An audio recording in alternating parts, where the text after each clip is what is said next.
महापालिका क्षेत्रात 5व्या दिवसाअखेर 16,917 टन निर्माल्य आरोग्य कर्मचाऱ्यांनी संकलित केले, तर सुमारे 6,579 मूर्तींचं विसर्जन करण्यात आले। शहरात मूर्तीदान मात्र अल्प प्रतिसाद दिसतोय।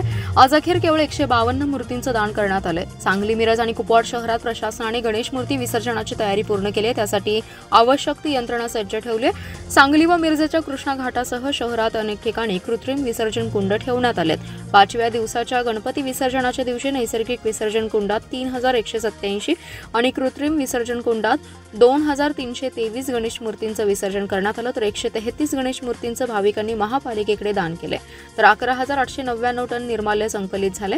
दरम्यान 7व्या आणि 9व्या दिवसाच्या तसेच अनंत चतुर्दशीच्या गणेश विसर्जनासाठी प्रशासन सज्ज असून सांगली मिरजेतील सर्व नदी घाटावर कृत्रिम कुंडांची व्यवस्था करण्यात आली आहे। नदी घाटावर आपत्कालीन व्यवस्था 24 तास तैनात करण्यात आली आहे। विसर्जनासाठी आलेल्या भाविकांना निर्माल्य पात्रात विसर्जित न करता महापालिकेच्या निर्माल्य कुंडामध्ये विसर्जित करावं, मूर्तीदान करून महापालिकेला सहकार्य करावे असे आवाहन आयुक्त शुभम गुप्ता यांनी केले। मिरज शहरात पोलीस व्यवस्थेचा आढावा घेतलाय। गणपती उत्सव तसेच ईद मिलाप मिरवणुकीबाबत पोलीस बंदोबस्त चोख ठेवण्यात आलाय। सर्व मंडळांनी ध्वनी प्रदूषणाचे नियम पाळावे, तसेच काही मंडळांनी पारंपरिक वाद्यांचा वापर करू असा निर्णय घेतलाय। तसेच उत्सव काळातच ईदची मिरवणूक 16 तारखेला आणि अनंत चतुर्दशी ही 17 तारखेला आहे, परंतु मुस्लिम बांधवांनी एकत्रित निर्णय करून ईदची मिरवणूक ही 19 तारखेला घेण्याचा निर्णय घेतलाय। हा सामाजिक ऐक्याचा चांगला निर्णय घेतला असून सर्व मुस्लिम बांधवांना शुभेच्छा देतो। मिरजेतील गणेशोत्सव म्हणजे हिंदू मुस्लिम ऐक्याचं प्रतीक असे प्रतिपादन विशेष पोलीस महानिरीक्षक कोल्हापूर परिक्षेत्र सुनील फुलारी यांनी केले। महानिरीक्षक सुनील फुलारी यांनी मिरजेतील गणेशोत्सवाच्या पार्श्वभूमीवर पोलीस व्यवस्थेबाबतचा आढावा घेतला आणि मंडळांना भेटी दिल्या। यावेळी महानिरीक्षक सुनील फुलारी यांच्या हस्ते हिंदू मुस्लिम गणेशोत्सव मंडळाची आरती करण्यात आली। यावेळी बोलताना विशेष पोलीस महानिरीक्षक कोल्हापूर परिक्षेत्र सुनील फुलारी म्हणाले, मिरजेतील गणेशोत्सव ऐतिहासिक असून सामाजिक संदेश देणारा असतो। हा गणेशोत्सव हिंदू मुस्लिम बांधव एकत्रित साजरा करतात, तसेच हिंदू मुस्लिम गणेशोत्सव मंडळाने सामाजिक ऐक्य राखण्याची परंपरा कायम ठेवली आहे। या मंडळाला 50 वर्ष पूर्ण झालेत। या मंडळाचे अध्यक्ष मुस्लिम समाजाचे आहेत, ही उल्लेखनीय बाब आहे। या मंडळाने ही परंपरा सतत टिकवून ठेवली आहे। हे मंडळ अनेक सामाजिक उपक्रम राबवतात, तसेच शहरातील गणेशोत्सव हा हिंदू मुस्लिम बांधव एकत्रित साजरे करतात। ते पुढे म्हणाले, प्रत्येक मंडळाने ध्वनी प्रदूषणाचे नियम पाळावेत। सर्वच मंडळांनी कायदा व्यवस्था अबाधित राखावी आणि हा गणरायाचा उत्सव आनंदात आणि उत्साहात पार पडावा असे आवाहनही यावेळी केलेलं आहे। यावेळी पोलीस अधीक्षक संदीप घुगे, उपअधीक्षक प्रणिल गिल्डा, पोलीस निरीक्षक अरुण सुगावकर, श्री अंबाबाई तालीम संस्थेचे अध्यक्ष संजय भोकरे, हिंदू मुस्लिम गणेश मंडळाचे अध्यक्ष मोहम्मद मनीर, मंडळाचे कार्यकर्ते मोठ्या संख्येने उपस्थित होते।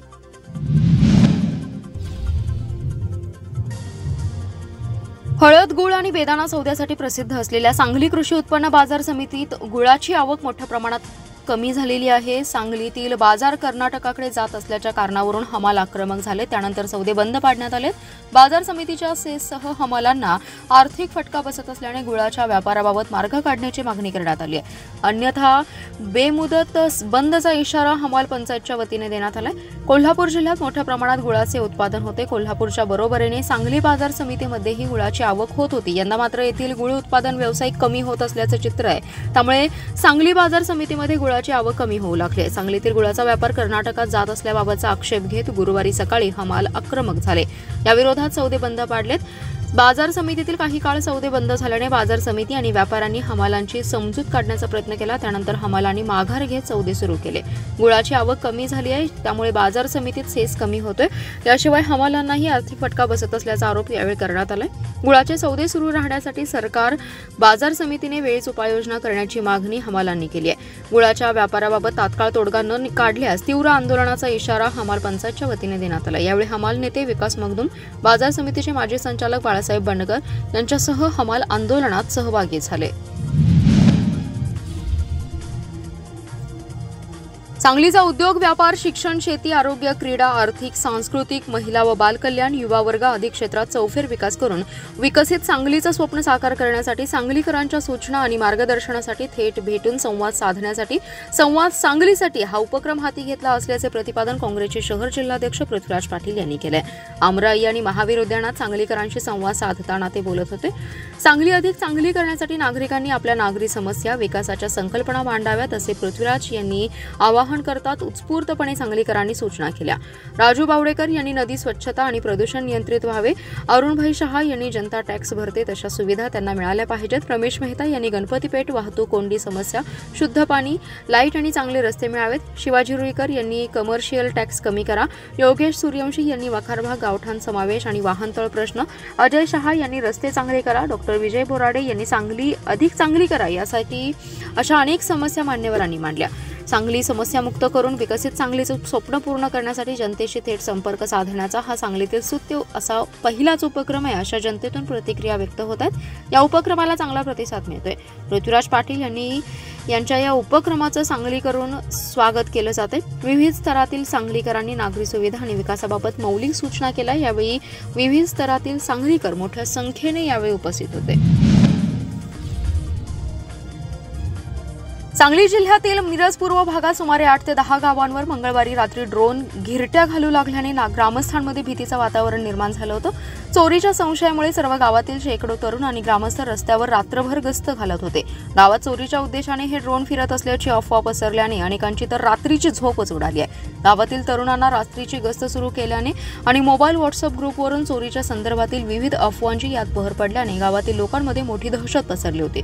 मिरज पूर्व भागातील टाकळी, बोलवाड, बेळग, आरग, मल्लेवाडी, एरंडोली, लक्ष्मीवाडी, शिंदेवाडी या गावात गेले काही दिवस रात्री सुमारे 9च्या सुमारास ड्रोन अचानक घिरट्या घालू लागल्याने ग्रामस्थांमध्ये घबराट पसरली। त्यामुळे लहान मुले आणि महिलांमध्ये गोंधळ उडालाय। गावांमध्ये चोरीच्या उद्देशाने हे ड्रोन पाळत ठेवण्यासाठी घिरट्या घालत असल्याची अफवा वाऱ्यासारखी पसरली। त्यामुळे शेकडो तरुण रस्त्यावर उतरून चोरांचा बंदोबस्त करण्याच्या उद्देशाने पहारा देऊ लागलेत। सर्व व्हॉट्सअप ग्रुपवर मेसेज फिरू लागले। त्यामुळे थोड्याच अवधीमध्ये गावावर ड्रोन फिरत असल्याची बातमी सर्वत्र पसरली। मिरज उपविभागीय पोलीस अधिकारी प्रणिल गिल्डा यांनी ड्रोनची तपासणी केली असून ग्रामस्थांनी घाबरून जाऊ नये। जर कोणाला ड्रोन आढळला तर नागरिकांनी पोलिसांशी संपर्क साधावा असं आवाहन त्यांनी केलं।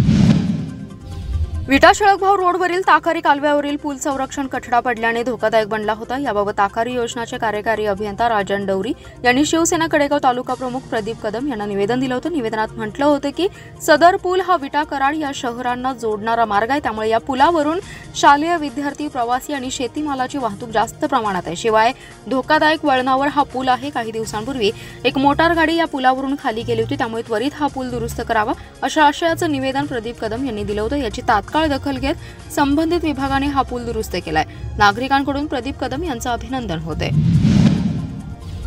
गणेशोत्सव काळात वायफळ खर्च टाळून महाराष्ट्र नवनिर्माण सेनेचे सांगली शहरचे दयानंद मलपे यांच्या वतीने प्रभात तारा संस्था मुलींचे वसतिगृहामध्ये मुलींना अन्न, कपडे, शालेय साहित्यांसह पादत्राणे वाटप करण्यात आले। यंदाच्या गणेशोत्सवाची मिरवणूक टाळून मनसे म्हणजे मदत नव्हे तर सेवा हे तत्व पाळून आज महाराष्ट्र नवनिर्माण सेना सांगली शहर दयानंद मलपे यांच्या नेतृत्वाखाली प्रभात तारा संस्था मुलींच्या वसतिगृहामध्ये अन्न, शालेय साहित्य, कपडे आणि पादत्राणे वाटप करण्यात आले। यापूर्वी 2017 रोजी प्रभातारा या संस्थेमधील मुलींच्या करिता व्हॉलीबॉल मैदान तयार करून देण्यात आलं होतं। त्याचबरोबर आज सामाजिक बांधिलकी जपत मुलींच्या करिता साहित्यांचं वाटप करण्यात आले।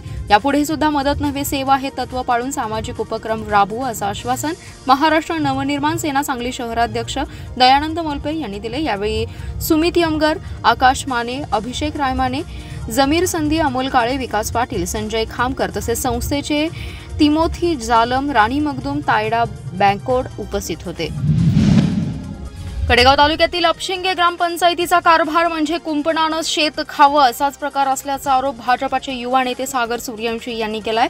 याबाबत बोलत असताना सागर सूर्यवंशी म्हणाले की कोणत्याही प्रकारचा निर्णय न करता स्मशानभूमीची वास्तू पाडली गेली, तसेच कोणत्याही प्रकारचं टेंडर न काढता त्या ठिकाणचे असणारे पत्रे आणि इतर साहित्य व वस्तू हे ग्रामपंचायतीने ग्रामसेवक आणि गाव कारभारी यांच्या संमतीने विकण्याचा प्रकार उघडकीस आलाय।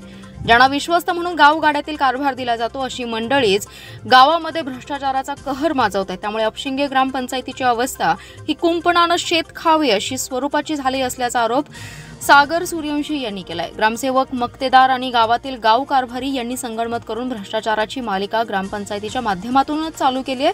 अनेक विविध प्रकरणांमध्ये अशा स्वरूपाचं कामकाज ग्रामपंचायतीचं असल्याचं प्राथमिकदृष्ट्या दिसून येत आहे। अशा भ्रष्ट आणि लाचखोर असणाऱ्या ग्रामसेवक, मक्तेदार आणि ग्रामपंचायतचे गाव कारभारी यांच्यावरती कठोरात कठोर कारवाई करण्यासाठी गटविकास अधिकारी आणि मुख्य कार्यकारी अधिकारी यांनी त्यांच्यावरती कारवाई करण्याची भूमिका घ्यावी अशी मागणी त्यांनी यावेळी केली आहे। जर मुख्य कार्यकारी अधिकारी आणि BDO यांनी जर तात्काळ कारवाई केली नाही तर त्यांना ग्रामस्थांच्या मोठ्या रोषाला सामोरं जावं लागेल आणि संविधानिक आणि सनदशीर मार्गाने येणाऱ्या काळामध्ये उपोषण आंदोलनाचा मार्ग स्वीकारण्यासाठी अपशिंगे ग्रामस्थ तयार असतील असा इशारा देखील सागर सूर्यवंशी यांनी दिलाय.